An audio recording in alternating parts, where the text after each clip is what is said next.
because this isn't it for you. Yeah. You know what I'm saying? I know it's not. You know that this is a stop for you. This is a chapter in your book.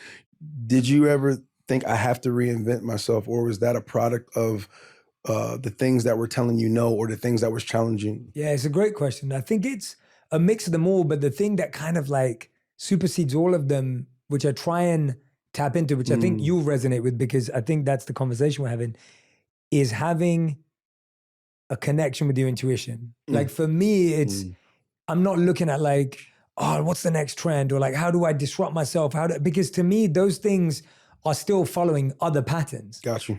Whereas it's intuitively going like, what is the thing that I bring, or what do I want to do, or what is the missing piece of the puzzle that I believe I have a unique qualification to fill. Got you. Because if I'm always looking around, there will always be a million things. Like I always say to people, if you go to a real estate conference, you'll realize you don't invest enough in real estate. Yeah, like yeah. If you go to a cryptocurrency conference, you'll feel like, oh crap, I didn't do this. And Yes. if I sit with a group of actors, I'll be like, oh man, I should have started. Like, you're always gonna feel the deficiency of the trend that you study. Correct. And so if you live that way around, it gets really complicated, because then you're like, well, do I do this or do I do that? Like, whereas when you go inward, it's like, oh, I feel alignment with this right now, because it lets me express myself. It lets me connect with people in a certain way. I feel I'm at the right evolution in my journey where it can manifest, as opposed to like, oh yeah, let me just figure out what the next big thing is.